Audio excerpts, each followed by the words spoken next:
گھوڑے کو تیزی سے بھگاتے زرخام کی گود میں بیٹھی مہرماں ایسے ہی بیٹھے بیٹھے سو چکی تھی، جبکہ طوفانی بارش نے انہیں جنگل میں سے نکلنے سے پہلے ہی جگڑ لیا تھا۔ بارش کی پھوچار سے بچنے کے لیے وہ ایک جگہ رکا تھا۔ اس علاقے میں برائے نام کا نیٹ ورک بھی نہیں آ رہا تھا۔ زرخام نے اسے اپنی چادر لپٹتے درختوں کے گھنے سائے میں پناہ لے رکھی تھی، لیکن یہ جائے پناہ اندھیرا اور سردی بڑھنے پہ عارضی معلوم ہو رہی تھی۔ اسے ایک دم سے اہل کی فکر ستانے لگی تھی۔ نہ جانے وہ کس قدر ان جنگلات سے واقف رکھتا تھا اور فارم ہاؤس پہنچا بھی تھا یا نہیں۔ مہرماں گھوڑے کی پشت پر سوتے ہوئے چھوڑ کر زرخام نیچے اترا تھا، شاید کہ کہیں کوئی مضبوط پناہ گاہ مل جائے، پر دور دور تک ایسے کوئی آثار نہ تھے۔ تبھی اس نے گھوڑے کی پشت پر رکھی گدی کی سائیڈ پاکٹس میں سے کچھ ٹولز دیکھے تھے، شاید شکار کرنے کے لیے انہیں رکھا گیا تھا، پر زرخام نے تو ایسے ہی گھوڑے پر رکھ کر آ گیا تھا۔ ایک تیز دھار چاقو کی مدد سے وہ تیزی سے مختلف ٹہنیاں کاٹتے ہوئے اکٹھی کرنے لگا تھا۔ آدھے گھنٹے کی محنت سے وہ اس طوفان سے بچنے اور سر چھپانے کی محفوظ جگہ بنا چکا تھا، جبکہ گھنے بادلوں میں چھپے گھنے کا خوف عجیب سی ہیبت پیدا کر رہا تھا۔ پتوں سے بنائے گئے عارضی قالین کو افسردگی سے دیکھتے ہوئے مہرماں کے پاس آیا تھا، احتیاط سے اسے بازو میں اٹھائے اس خیمہ گاہ میں آیا تھا۔ مہرماں کے چہرے سے بھرپور تھکن کا احساس عیاں ہو رہا تھا۔ اسے احتیاط سے لٹاتے وہ کس قدر محتاط تھا، جیسے کوئی قیمتی شے ٹوٹ جانے کا ڈر ہو۔ اپنی گود میں اس کا سر رکھتے وہ کافی حد تک اسے آرام دہ حالت میں لا چکا تھا، جبکہ وہ موبائل نکالے مسلسل خان رئیس سے رابطہ کرنے کی کوشش میں لگا ہوا تھا۔ درخت کی پشت سے ٹیک لگاتے ہی اس پہ قنوت کی طاری ہونے لگی تھی، پر یہاں ذرا سی غفلت بھی جان لیوا ہو سکتی تھی۔ کوئی پتہ نہیں تھا کہ کب وہ زہریلا کیڑا یہاں آ پہنچے۔ مختلف سوچوں سے الجھتے اسے ابھی کچھ دیر ہی گزری تھی جب گھوڑوں کی ٹاپ پر وہ الرٹ ہوا تھا۔ وہیں سیٹ فینی کی پکار بلند ہوئی تھی، باوجود اس کی پوری کوشش کے مہرماں جاگ گئی تھی۔ کیا ہوا؟ یہ ہم کہاں ہیں؟ اس عجیب و غریب پنجرے میں خود کو مقید دیکھ کر وہ پریشان ہو بیٹھی، جبکہ سردی کی شدت سے بچنے کی خاطر وہ زرخام کی چادر کو خود سے مزید لپیٹنے لگی تھی۔ گیلا لباس عجیب سی صورتحال سے دوچار کر رہا تھا۔ آپ کی سرائے نوازی سے ہم اس جنگل میں پھنس چکے ہیں اور بارش کے تھمنے تک کے لیے آپ کے غلام نے آپ کے لیے عارضی ٹھکانہ بنایا ہے، اسے قبول فرمائیے۔ ملکہ عالیہ کس قدر مضبوط شخص تھا وہ، جو اتنے خطرناک جنگل میں پھنسنے کے باوجود اپنی چگت بازی پر بھی باز نہیں آیا تھا۔ مہرماں کو جب خیال آیا کہ وہ اس کی عنایتوں کی بارش میں ہے تو غصے سے اس کی چادر چٹکتے باہر نکلی تھی۔ گھوڑا کہاں ہے؟ مہرماں خوف کے زیر اثر بولی تھی۔ اس کی بات سنتے زرخام بھی باہر آیا تھا۔ یہ تو اس کے وہم و وبام میں نہیں تھا کہ سینٹ فینی کو کھلا چھوڑنے سے وہ بھاگ جائے گی۔ طوفان کے خوف سے وفاداری دکھا گیا اپنی۔ زرخام بھی عجیب چڑچڑے پن کا شکار ہوا تھا۔ وٹ دا ہیل مین، ہم گھنے جنگل میں پھنس چکے ہیں، ہماری سواری بھاگ گئی ہے اور تمہیں اس وقت اپنے بدلے اتارنے یاد آ رہے ہیں؟ خواہ مخواہ کے طنز کی یہاں کوئی وجہ نہیں بنتی، ویسے حد ہے۔ مہرماں کے جذباتی انداز پر وہ گہری سانس بھر کے رہ گیا تھا۔ اس کے اس طرح پینک کرنے سے وہ بھی ٹینشن کا شکار ہو رہا تھا۔ بدلے اتارنے ہوتے تو مہر جی، کئی موقع میسر تھے، آپ کوئی جانور مجھ سے کئی گنا بہتر نظر آ رہے تھے، جواب دینا بھی تو ضروری تھا۔ زرخام نے شانے چکائے تھے، جبکہ مسلسل باہر رہنے کی وجہ سے وہ دونوں بری طرح بھیگ چکے تھے۔ مہرماں پہ کپ کپی سی طاری ہوئی تھی۔ کیا اس جنگل میں چور ڈاکو بھی ہوں گے؟ مہرماں کو نئی فکر ستائی تھی، جبکہ زرخام نے اسے خود سے بار بار مخاطب ہوتے دیکھ کر عجیب سکون میں تھا۔ شاید، مگر اس موسم میں کوئی پاگل کا بچہ ہی اس طرف کا رخ کرے گا۔ ویسے بھی بے فکر رہیے، ایک وفادار غلام ابھی بھی ہے آپ کے ساتھ۔ زرخام نے اپنی تہی سے تسلی دی تھی۔ ٹو فنی زرخام خان، کیا یہ وقت آپ کے بیہودہ جوکس انجوائے کرنے کا ہے؟ مہرماں پیر پٹکتے عارضی پناہ گاہ کی طرف بڑھ گئی تھی، کیونکہ باہر کی بھی کوئی خاص وجہ تو نہ تھی۔ زرخام نے بھی اندھیرے میں کچھ کھوجتے دوبارہ اس کی جانب رخ کیا تھا۔ بات یہ ہے کہ مہرماں بی بی کہ ہو سکتا ہے آج تو جیسے تیسے کر کے رات ہمیں یہیں پر گزارنی پڑے گی۔ زرخام کے چہرے پر مایوسی کے اثرات تھے۔ نو آئی کینٹ سروائیو ہیئر، اس لیے جو بھی کرو جیسے بھی کرو مجھے نہیں پتہ، مجھے یہاں سے نکلنا ہے زرخام خان۔ وہ جھنجھلائی تھی جب زرخام نے دوبارہ سے اپنی چادر اس کی جانب بڑھائی۔ وہ جو انا پرست لڑکی سردی کی شدت سے لرزا رہی تھی، پر اس نے ہاتھ آگے نہیں بڑھایا تھا۔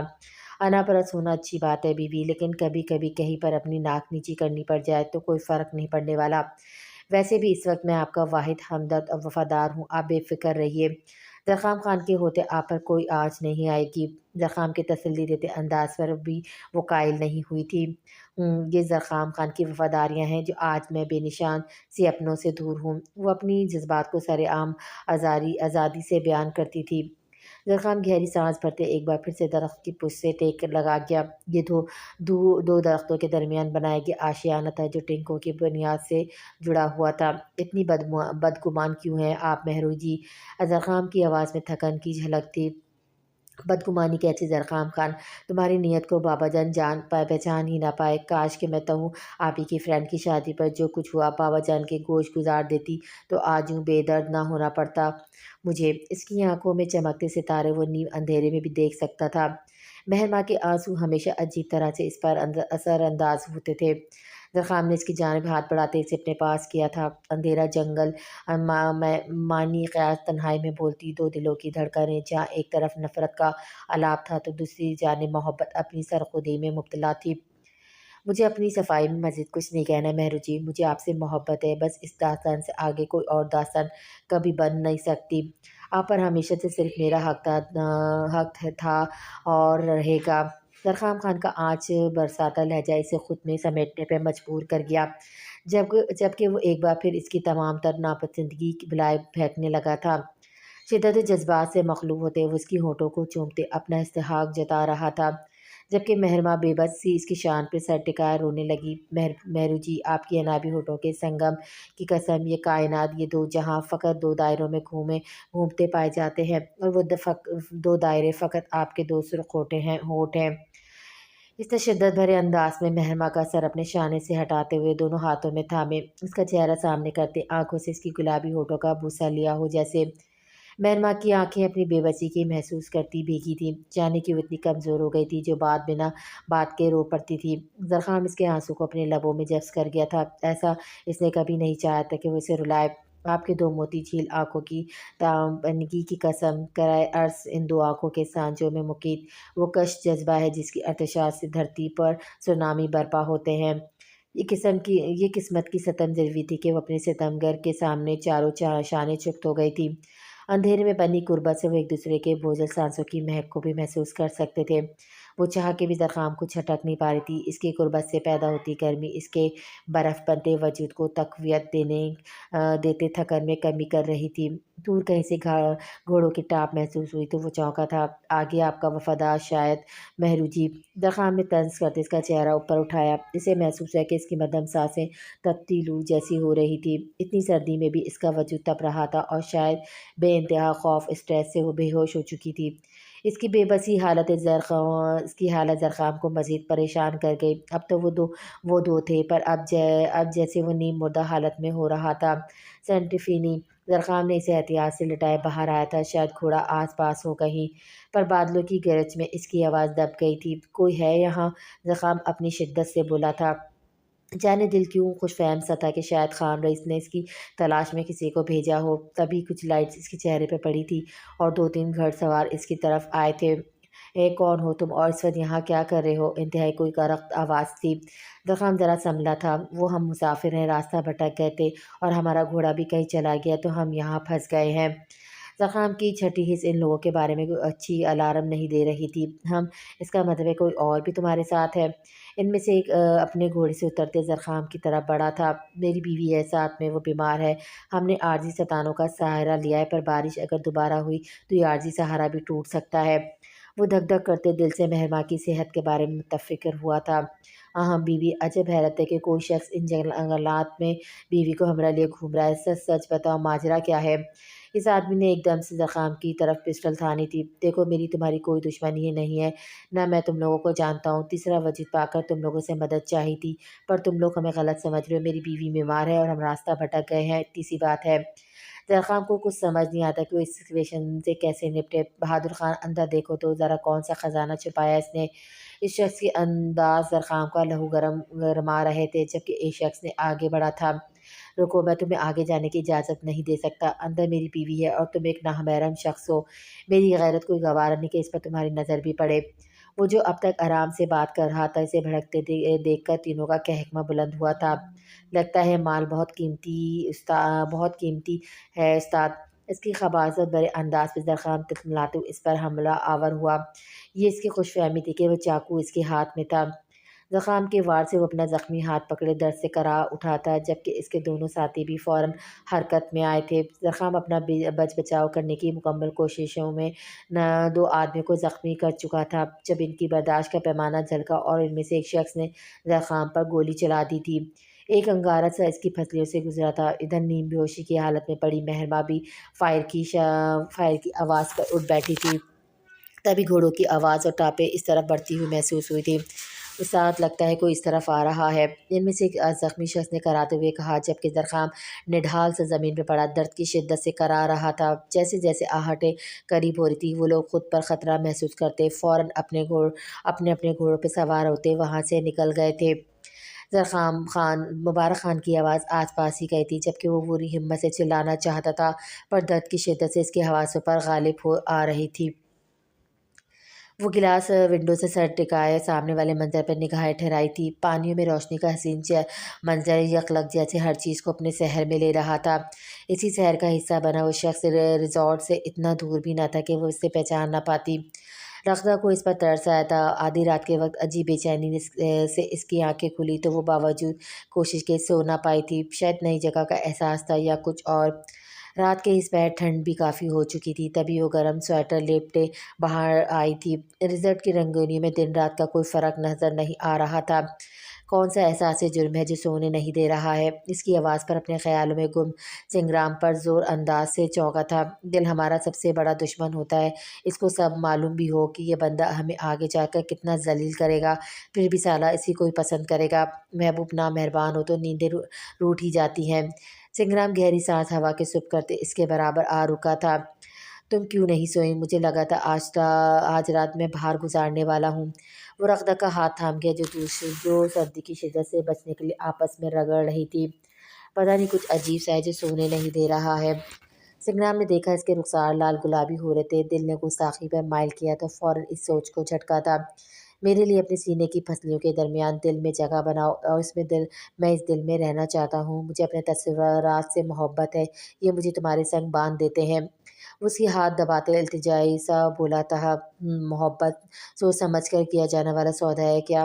مجھے نہیں لگتا میں کبھی کسی سے محبت کر پاؤں گی۔ ان ہاتھوں کی گرمی اس پر عجیب طرح کا اثر کرنے لگی تھی، تبھی وہ دھیرے سے اپنے ہاتھ اس کی گرفت سے نکال گئی تھی۔ محبت کیا ہے؟ شاید کہ محبت کمہاری کا گھر ہے، صحرا میں بھٹکتے مسافر کے پیاسے ہونٹ اور زخمی پاؤں ہیں، بہار کا پہلا پھول، ساون کی پہلی بارش ہے، خزاں کی قہر آلود شام ہے، گھر سے میلوں دور ہجرت کرتے پرندوں کا جھنڈ ہے، محبت میں ہوں اور تم ہو اور تم کچھ زیادہ ہو۔ وہ اس کی آنکھوں میں جھانکتے ہوئے اس کے سوال کی تردید کر رہا تھا۔ مجھے بھوک لگی ہے، تمہاری اس لفاظی سے میرا پیٹ نہیں بھرے گا یقیناً۔ وہ واپسی کی طرف قدم اٹھاتی بولی تھی جب سنگرام نے اسے کلائی تھامے اپنی جانب کھینچا۔ جب ہوائیں باسی آنسوں کے بخار سے بوجھل پھر رہی تھی، میں نے تمہارے لمس سے نمو پائی تھی اور وجود کا قطرہ پھیلتا پھیلتا پوری زندگی پر محیط ہو گیا۔ آواز نے آسمان کا راستہ ڈھونڈا، نظر زمین کے اندر سرنگ بناتی گئی۔ دل کی بستی میں محبت بارش کی طرح برسنے لگی۔ تمہارے وجود کا شفاف آئینہ مجھے تھما دیا گیا۔ میری تمام خوبصورتی نکھر کر سامنے اور ہر نقص مجھے واضح دکھنے لگا۔ میری ذات کی تکمیل کے تمام عناصر تم سے ہو کر مجھ تک آتے ہیں۔ رغدہ کی خوابیدہ لفظیں اور نیم و ہونٹوں کی نرماہٹ کو اپنی انگلی پہ محسوس کرتے ہوئے اسے قربت بڑھا رہا تھا۔ سنگرام کے تنفس کی دھیمی آواز میں اور بدن کی خوشگوار گرماہٹ اس کی آنکھوں میں خوف پیدا کر رہی تھی۔ وہ اس کی الہامی گرفت میں کسمسائی تھی، لیکن وہ آئرن مین بن کے ٹھہر رہا تھا۔ محبت کا اظہار کرنے کی میری عادت نہیں، لیکن تم اس کے حقدار ہو۔ وہ اس کی پیشانی پر اپنے ہونٹوں کا لمس چھوڑتے اس سے دور ہوا اور اس کا ہاتھ تھامے ریزورٹ کی طرف بڑھنے لگا۔ یہ چند لمحوں کی بنی قربت رغدہ کے دل میں کئی طوفان کھڑے کر رہی تھی۔ ایسا لگ رہا تھا سنگرام کی محبت ساحلوں پہ کھڑی کشتی جیسی تھی، جسے طوفان کی آمد اور ساحل کا کچھ نہ بگڑتا مگر وہ کشتی ضرور ڈوب جاتی۔ ایسا ہونے سے پہلے وہ ایک مستقل محفوظ کنارہ چاہ رہا تھا۔ شاید وہ اس کی باتوں کو سوچتے سوچتے ریزورٹ کے اندر پہنچے تھے۔ اٹالین پاستا کھانے کے بعد وہ دونوں کمرے میں آ گئے تھے۔ تم نے اور کوئی روم نہیں دیکھا؟ وہ اسے کمرے میں آتے دیکھا حیرانگی سے بولی۔ ہوں، کوئی روم خالی نہیں، اور رغدہ پلیز اب یہ میری پری میچور لڑکیوں والی حرکتیں بند کر دو، میں تمہارا شوہر، ہم ہنی مون پر ہیں، جس ریمپٹ اٹ مائی لیڈی۔ وہ اس کے پاس رکا، اس کے رخسار سے لائے بستر پر دراز ہوا تھا۔ کیا بدتمیزی ہے سنگرام، میں تمہارے ساتھ نہیں سو سکتی، وہ جھنجھلاتے ہوئے بولی۔ اٹس کوئٹ فائن، تم باہر جا کے بیٹھ جاؤ، ویسے بھی آدھی رات تو گزر ہی چکی ہے۔ سنگرام کا تسلی بھرا انداز اور پھر تکیے منہ پہ رکھتے ہوئے سونے لگا تھا۔ سنگرام، تم ایسے کیسے سو سکتے ہو بھلا؟ وہ تلملائی سی اس کے سر پر پہنچی تھی۔ کیا مطلب ایسے کیسے؟ کیا سونے کا بھی کوئی اسٹائل ہوتا ہے؟ اسے چہرے سے تکیے ہٹائے، ذرا ترچھی آنکھوں سے لال بھکا منہ لیے اسے گھورتی رغدہ کو دیکھا۔ وہ چپ رہی تھی۔ رغدہ، اس وقت سچ میں لڑائی کی طلب نہیں ہو رہی۔ اگر تمہیں بیڈ پہ سونے سے کوئی خطرات لاحق ہے تو ہونے بھی چاہیے۔ شوہر اور بندہ بشر بھی لگ بھی تم اتنی پیاری رہی ہو تو بھٹک بھی سکتا ہے، اس لیے احتیاط ضروری ہے۔ وہ اوندھے منہ بیڈ شیٹ پہ سردیاں بولتے اسے مزید کھولا گیا تھا۔ جس طرح کہ وہ سائڈ انفیکٹس بتا رہا تھا، یقیناً رغدہ کبھی اس کے برابر سونا نہیں چاہے گی۔ وہاں میں سوائے بیڈ کے اور کچھ بھی نہیں تھا۔ قالین پر سوتے ہوئے عجیب سا خوف تھا۔ سنگرام نے چور نگاہوں سے اسے ہاتھوں کی انگلی سے کھیلتے دیکھا اور پھر کچھ سوچتے ہوئے اٹھ بیٹھا۔ کمفرٹ کے درمیان ایک کشن رکھا تھا۔ تم یہاں سو سکتی ہو بے فکر ہو کر مائی لیڈی، بد نیت نہ ہوں پر اتنا بھی نہیں کہ کسی کی نیند کا دشمن بن جاؤں۔ وہ برملا اپنی نیت کا اظہار کرتے پھر سے لیٹ گیا۔ رغدہ کے پاس اور کوئی چوائس نہیں تھی۔ جتنی ٹھنڈ تھی وہ باہر رات گزارنے کا رسک نہیں لے سکتی تھی۔ کچھ سوچتے ہوئے سنگرام کے اپوزٹ سونے لگی تھی۔ سنگرام نے جیسے ہی دوسرے وجود کی آہٹ محسوس کی، مطمئن سی آنکھیں موند لی۔ اسے یہ مارکا دھیرے دھیرے فتح کرنا تھا۔ اگلے 2 بجے کے قریب ان کی آنکھ کھلی تھی۔ سنگرام نے اپنے سینے پر ایک بوجھ محسوس کیا تو ادھ کھلی آنکھوں سے ماجرا جاننا چاہا۔ گوری پنڈلیوں سے ہوتی نگاہ اس سے ٹکرائی جو ہوش سے بیگانہ سو رہی تھی، اور سی ایک ٹانگ تقریباً ہی سنگرام کے منہ کے گھسنے کی کوشش میں تھی۔ ایک ناگواری سی اس کے وجود پہ دوڑی، پھر اس پہ پڑتی نگاہ کچھ اور متقاضی ہوئی تھی اور اپنی جگہ سے اٹھتے اس کی سمت آیا تھا۔ اس کی بے تحاشا سفید رنگ اور بال اس کے یورپین ہونے کا دھوکہ دیتے تھے، لیکن اس کے انداز تھے جو اس کی مشرقی ہونے کی گواہی دیتے تھے۔ آشفتہ ہونٹوں کو چھونے کی خواہش جاگی تو وہ بلا تعمل اس پر جھکتے حق سے ہونٹ چوم گیا تھا۔ رغدہ نے مندی مندی آنکھیں کھولی اور ادھ کھلی آنکھوں سے خود پر جھکے شخص کو دیکھا اور پھر سے آنکھیں موند لی، اور پر دوسرے ہی لمحے آنکھیں دوبارہ کھولتے ہوئے غصے سے دھکیلتے ہوئے اٹھنا چاہتی تھی، پر جلدی میں پہلے اٹھنے سے اس کا چہرہ سنگرام کے سینے سے ٹکرایا تھا۔ ایک عجیب طوفان سا دھڑکنوں میں ادھم مچانے لگا تھا۔ تم چیٹر، اس طرف کیا کر رہے ہو؟ تمہیں کراؤن سائڈ ہونا چاہیے تھا نا، وہ غصے سے لال پیلی پڑتی چلائی تھی۔ بھی سچ میں ہونا تھا، پر جس انداز میں تم مجھ سمیت پورے بیڈ پر قابض ہو کوئی کیسے سو سکتا ہے؟ سنگرام کی آواز سے بیچارگی جھلک رہی تھی۔ اوہو، پیچھے ہٹو، اسے اپنے آگے جمے دیکھ کر وہ دھکیلنے لگی تھی۔ جب سنگرام نے اس کی مذمت طرف کر دی تو اس کے دونوں مومی ہاتھ اپنے فلودی ہاتھوں پہ لیے تھے۔ رغدہ کچھ خوف زدہ سی ہوئی تھی اس کے تیوروں سے۔ ہاں تو تمہاری غلطی ہے، تمہیں 2 روم بک کروانے چاہیے تھے نا، وہ اپنی غفلت کا سارا ملبہ اس پر ڈال گئی تھی۔ اوہو، اگر 2 روم بک کرا لیتا تو یہ قربت کیسے میسر ہوتی؟ وہ دھیمی سروں میں بولتے اس کے کانوں کے پاس جھکتے، کان کی بالی لبوں میں دبا گیا تھا۔ سنگرام، کیا کر رہے ہو تم؟ وہ ایک بار پھر سے اپنے ہاتھ چھڑانے کی کوشش میں تھی۔ اتنا آسان نہیں ہے جانم سنگرام سے دوری بنانا۔ ہاں، اگر کچھ مکہ کر کے ہاتھ چھڑانا چاہے تو کر سکتی ہو۔ سنگرام پر جانے کیسی مستی چاہی تھی۔ شٹ اپ، تم انتہائی کوئی چھچورے انسان ہو، وہ برملا اپنے رائے کا اظہار کرتے بولتی۔ سنگرام کا طوفانی کہکواں بڑا تھا۔ آہا، اسے میں تعریف سمجھوں یا پیار کی ادا؟ سنگرام کی اگلی حرکت پہ وہ بے بس ہوئی تھی۔ سنگرام، وہ احتجاج سی تھی جب سنگرام نے اس کے ہاتھ چھوٹے سے شانوں سے تھام گیا تھا۔ تو تسلیم کر لو نا میری بے لوث محبت کو من جانم۔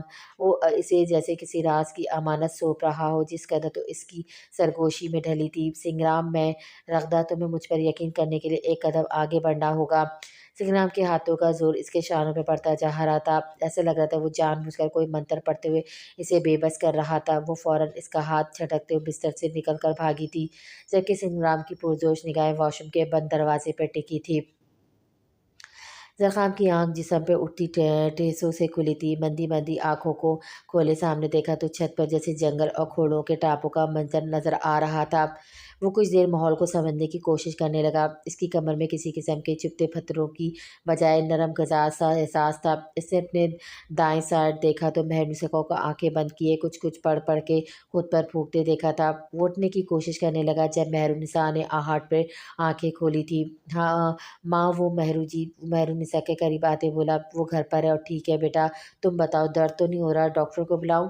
مہرنسا کے بے چین انداز پر اس نے نفی میں سر ہلایا تھا، جبکہ بازو سے اٹھی ٹھیسیں ناقابل برداشت تھیں، اگرچہ اس کا بازو مکمل طور پر پٹی میں جگڑا ہوا تھا۔ نہیں میں ٹھیک ہوں، آپ بیٹھے نا یہاں۔ وہ شاید ممتا کے لمس کا متنائی تھا، تبھی مہرنسا کی طرف ہاتھ بڑھایا۔ وہ بھی اس کا ہاتھ تھامے اس کے پاس بیٹھی تھی۔ مہر جی کیسی ہے؟ انہیں بخار تھا بہت تیز۔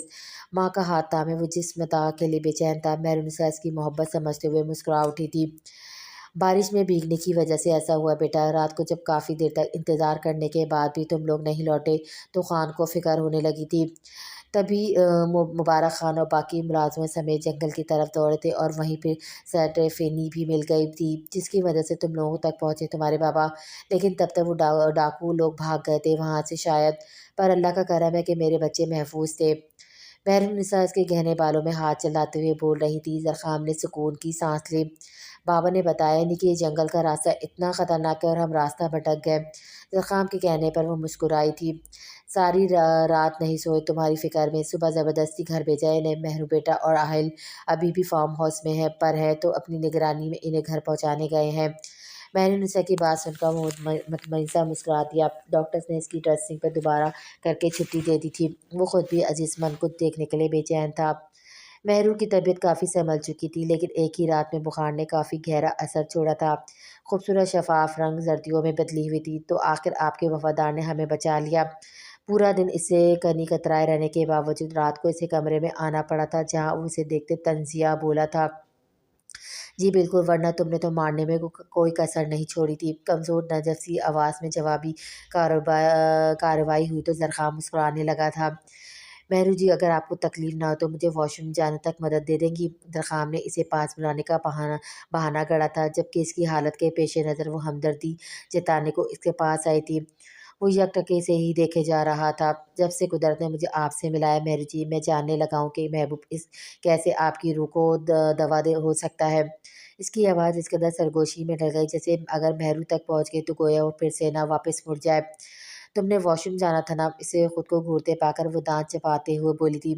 ہاں ارادہ تو کچھ ایسا تھا، پر وہ کہتے نا ان تکوں تیرا پہلو میں ہونا، بس یہی سکون ہے میرا۔ مہر ماں یوسف زئی سامنے ہو اور زرخام خان خود پر قابو پا لے، ایسا تو کبھی ہو ہی نہیں سکتا یار من۔ زرخام نے جیسے اپنی شرارت انجوائے کی تھی۔ بھاڑ میں جاؤ تم۔ مہر ماں پاؤں پٹکتی سامنے وجد کرسی پر جا کر بیٹھی تھی۔ اس شخص کی ایک لمحے کی صحبت بھی برداشت نہیں ہو رہی تھی۔ وہ پوری رات کیسے گزارے گی وہاں، یہ سوچ سوچ کر اس کا دماغ پھٹ رہا تھا۔ انسان کی روح اگر کسی ایسے شخص سے ملے جس سے مل کر وہ بے حال بھی ہو، صحت یاب بھی ہو اور وہ مکمل بھی، تو یار من بھاڑ میں کوئی کام رہ نہیں سکتا۔ وہ تسلی سے جواب دیتے بولا تھا، تم زرخام خان تم کس مٹی سے بنے ہو؟ آخر کیسے پٹھان ہو تم؟ کیسے مرد ہو تم آخر؟ ہاں کیا تمہاری غیرت یہ گوارا نہیں کرتی کہ تم زور زبردستی سے کسی پر مسلط ہونے کی کوشش کرو؟ تمہاری یہ جھوٹی محبت، یہ اصنافی باتیں میرے لیے بے کیف ہے۔ آئی سمجھ؟ میں کبھی نہیں بھول سکتی کہ تمہاری وجہ سے آج میں ان حالوں میں ہوں۔ اپنے چچا کے قاتلوں کے گھر میں میرے بابا کے غدار غلام شخص ہو تم زرخام خان۔ جس دن مہرماں یوسف زئی کو تم سے محبت ہوئی، سمجھو اس دن وہ خود ہی مر جائے گی، اور مجھے مرنا نہیں ہے، اس لیے مجھے ہمیشہ تم سے نفرت کرنی ہے، بے حد بے انتہا۔ اس کے برجستہ اور پیار کی چاشنی سے ڈھلے لب و لہجے کو انتہائی تصدیق اور ہاتک آمیز جواب سے نوازتے وہ روم سے نکل کر بھاگی تھی۔ مہرنسا نے ایک نظر اسے رک کر دیکھا، پر وہ اس کی جانب متوجہ نہیں تھی۔ مہرماں بیٹی کیا ہوا زرخام کو؟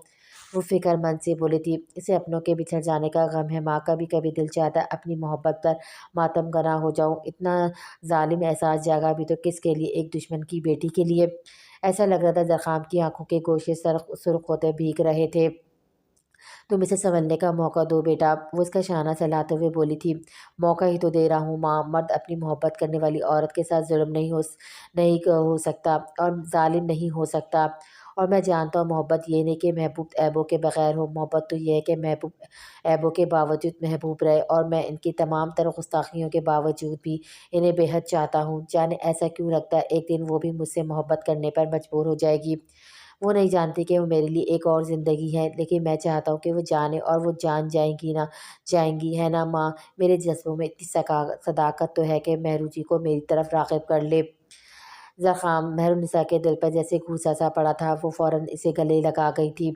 میں ان سے تب سے محبت کرتا ہوں جب شاید میں اس لفظ سے آگاہ بھی نہیں تھا۔ مجھے شاید ہمیشہ سے انہیں کزنس کے ساتھ کھیلنا پسند نہیں تھا، اور وہ کہتی ہیں میں نے ان سے اپنے چھین لیے ہیں۔ اس وقت کا کیا ماں، جب وہ اپنوں میں رہ کر میرے دل کو بھاڑ جھونکتی رہی ہیں۔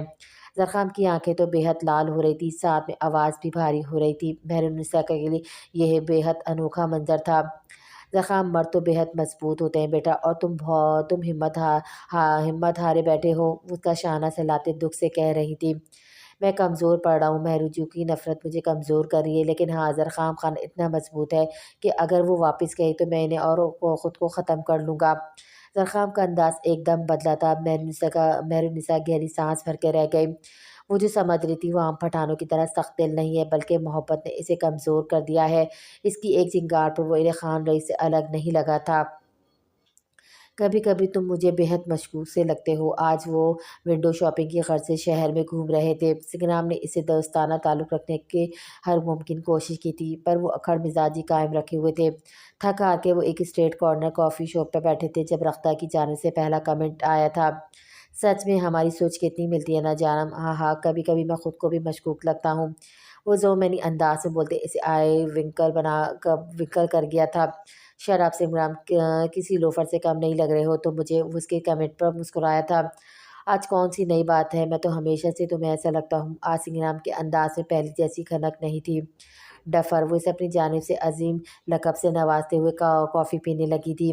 مائی لیڈی، آپ کے لیے سب جائز ہے۔ سنگرام کی آنکھوں میں ایک عجیب سی چمک ابھری تھی۔ رغدہ کے لیے ان آنکھوں میں مزید دیکھنا دوبھر ہو گیا تھا۔ تبھی وہ نظریں چرا گئی تھی جبکہ سنگرام اس کی حالت سے لطف لینے لگا تھا۔ آنے والے دنوں رختہ کی روٹین میں اور سنگرام سے اس کے رویے میں واضح فرق نظر آیا تھا۔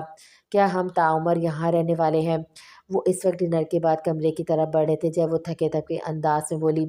سنگرام نے رک کے اس کا جائزہ لیا اور پھر چلنا شروع کیا۔ رختہ کو اس پر غصہ تو آیا تو اسے اپوزٹ چلنے لگی تھی۔ رختہ اسٹاپ اٹ، رات بہت گہری ہو رہی ہے، ہمیں سو جانا چاہیے۔ وہ اسے بازو سے تھامے بولا، لیکن جبکہ رختہ اس کے ہاتھ نے عجیب طرح اثر کیا تھا، اس کے شانے سے لگتے پھوٹ پھوٹ کر رو دی۔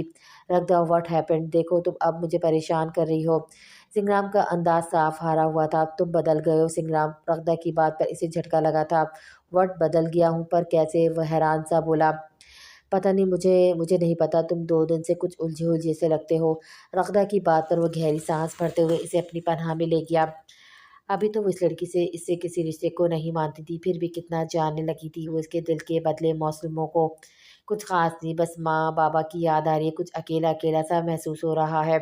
سنگرام کی آنکھوں میں ایک آنسو چمکا تھا۔ سنگرام، وہ ایک لمحہ اور بوجھل آنکھوں میں رختہ کو پل میں زمین دوز کر گئی تھی۔ ٹھیک ہوں میں، بہت سردی ہو رہی ہے، ہمیں روم میں جانا چاہیے۔ سنگرام کی بات پر اسے نفی میں سر ہلایا تھا۔ نہیں، مجھے ذرا روف پر جانا ہے، میوزک انجوائے کرنا ہے۔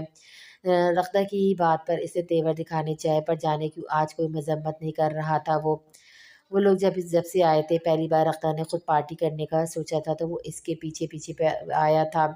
آئی am so sick of this fake love, fake love, fake love. I am so sorry but it's fake love, fake love, fake لو۔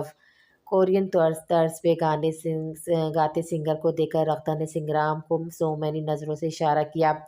ایسا لگتا ہے اسپیشل تمہارے لیے گانا لگا ہے، وہ پرسکون انداز میں کہتے ہوئے اسٹیج کی طرف بڑھی تھی جب سنگرام نے اسے ہاتھ سے پکڑ کر اپنی جانب کھینچا تھا۔ اسٹیج اسٹیپ سے پھسلنے سے بچنے کو وہ سنگرام کا ہاتھ تھام گئی تھی۔ ڈفر، وہ جھنجھلائی تھی جبکہ وہ اسے یوں ہی سمیٹے لیرکل روشنی میں بخور اسے دیکھنے لگا تھا۔ Why you said I don't know smile so I love you look at me even I give up on self. Singer کی مکالماتی گفتگو پر وہ دانت کھچا رہی تھی۔ بہت ہی کوئی بھونڈی آواز ہے، وہ سنگرام کا غصہ اس پہ نکالنا چاہتی تھی۔ سنگرام اس کی منطق پر مسکرایا تھا اور اسے ایسے ہی تھامے اسٹیج کی طرف بڑھا۔ اس سنگر سے مائک کی گزارش کرتے اسے اپنے ہاتھ میں لے گیا۔ Love you so bad, love you so bad, mould up pretty life for you, love it so mad, love it so mad. Sangram کی آواز بہت پیاری تھی، اسے یہ اندازہ کبھی نہیں تھا۔ سنگرام کا انداز ایک بار پھر سے خول میں سمٹنے لگا تھا، جبکہ وہاں بیٹھے لوگ تالیاں بجاتے اسے سراہ رہے تھے۔ کئی ایک لڑکے اسے اپنے گھیرے میں لیے ہیلو ہائی کرنے لگی تھی، جبکہ ان کے ادھورے لباس میں سنگرام سے بڑھتی قربت راغدہ کو ریلائز کر رہی تھی کہ وہ کس قدر جیلس فیل کر رہی ہے اس فضول شخص کے لیے۔ اپنا غصہ ٹھنڈا کرنے کو راغدہ نے وہاں سے گزرتے ویٹر کی ڈش تھامی، جس میں ہر رنگ و نسل کی الکوہل نظر آ رہی تھی۔ ویٹر کے سمجھنے تک وہ 2-3 گلاس اپنے حلق سے اتار چکی تھی، پر جیسے حلق تر ہوا تو اس کی مہک ناخوشگوار اور اپنے مزاج سے ہٹ کے لگی تھی۔ وٹ دا ہیل کیا تھا یہ؟ وہ ویٹر پہ چلائی تھی، جبکہ اس کی آواز پہ سنگرام اسٹیج چھوڑتے اس کے پاس آیا تھا۔ کیا ہوا رغدہ، سب ٹھیک تو ہے نا؟ وہ ایک نظر لال انگارہ ہوتی رغدہ کو دیکھ کر سوالیہ نظروں سے ویٹر کو دیکھنے لگا۔ جب ویٹر نے خاموش نظروں سے ٹیبل پر پڑے خالی گلاس کی طرف اشارہ کیا، ایک پل تو وہ مہم اشارے سمجھا نہیں، پر پھر سمجھ آتے وہ ویٹر سے معذرت کرتے اسے پے کرنے کے لیے والیٹ نکالنے لگا۔ اٹس اوکے سر، آپ میم کو لے جائیں، وہ جان چھڑاتے ہوئے بولا تھا۔ کیا مطلب میم کو لے جائیں؟ کیا میں اپاہج ہوں، چل نہیں سکتی؟ تم دور رہو مجھ سے، ان کے پاس جاؤ، ننگی لڑکیوں کے پاس۔ وہ سنگرام کو دھکیلتے آگے بڑھنے لگی تھی، پر دوسرے ہی پل اسے زوردار چکر آیا تھا۔ اگر سنگرام نے اس کا ہاتھ تھام نہ رکھا ہوتا تو وہ یقیناً گر جاتی۔ رغدہ، تم غصے میں ہمیشہ غلط قدم اٹھاتی ہو۔ وہ اسے جھڑکتے ہوئے ویٹر سے سافٹ ڈرنک لانے کو کہہ رہا تھا۔ ابھی تک وہ سنگرام اور ویٹر پر غصہ تھی، لیکن اگر الکوہل اس کے ارد چڑھتا تو یقیناً اس کی حالت بھی یہاں بے ڈول گھومتے لوگوں سے کم نہ ہوتی۔ سنگرام پبلک پلیس پر اس کے منہ سے نکلتے مختلات اگنور کرتے اسے زبردستی کھینچتے ہوئے روم پر لایا تھا۔ تم یہاں نہیں سو گے؟ وہ جیسے ہی بیڈ پر اس کے برابر بیٹھا، رغدہ کی بات سن کر اس کا خون کھولا تھا۔ اگر آپ کو یاد ہو تو 1 ویک سے میں یہیں سو رہا ہوں، تو پھر آج انسیکیورٹی کیوں؟ اسے جانے کیوں رغدہ پہ غصہ آ رہا تھا، وہ چاہ کر بھی اس کی حرکتیں اگنور کر پا رہا تھا۔ تم بہت برے ہو، liar, fake, totally fake, but I love you. تم ان لڑکیوں کے پاس کیوں گئے؟ ایسا لگ رہا تھا جیسے آہستہ آہستہ نشہ اس کے سر چڑھ رہا تھا۔ تبھی وہ بنا سوچے سمجھے جان سنگرام پر الزام کس رہی تھی، وہیں اسے کالر سے تھامے اپنے قریب کر گئی۔ تم جانتے ہو رغدہ کبھی مردوں کے قریب نہیں جاتی، تم پہلے وہ مرد ہو جو رغدہ کے دل و دماغ پر قابض ہو رہے ہو، نشے کی طرح۔ ہاں ہاں۔ وہ اس کے شانے پر سر ٹکا گئی تھی۔ سنگرام کی اس حرکتوں پہ نالا سا اٹھنے لگا تھا جب رغدہ نے اسے اپنی جانب مائل کرتی نظر آئی تھی۔ مجھے گرمی لگ رہی ہے سنگرام، یہ اتارو۔ وہ اپنے کوٹ کو الٹے سیدھے طریقے سے کھینچ رہی تھی، یقیناً کچھ الکوہل کا اثر تھا تو کمرے میں چلتے ہیٹر کا بھی۔ اوکے کام ڈاؤن، میں اتار دیتا ہوں، تم چھوڑو اسے۔ سنگرام نے اس کے کوٹ پر ہاتھ رکھتے بولا اور اسے کوٹ کی تہوی سے آزاد کیا تھا۔ سنگرام اور نفی میں ہلاتے اپنی باری کے مطابق پاؤں کے سائڈ سونے لگا، جب وہ بھی اس کے برابر آ لیٹی تھی۔ آئی am so sick of this fake love, I am so sorry but it's fake love.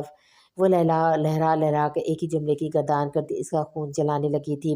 وہ پہلی حد درجہ اندرونی خلفشار کا شکار تھا، اسے کچھ بھی سمجھ اچھا نہیں لگ رہا تھا، شاید رغدہ بھی نہیں، جبکہ اتنے دنوں سے ملتی اٹینشن کے بعد آج اس کا یوں نظریں چرا کر رہنا رغدہ کو بے چین کر رہا تھا۔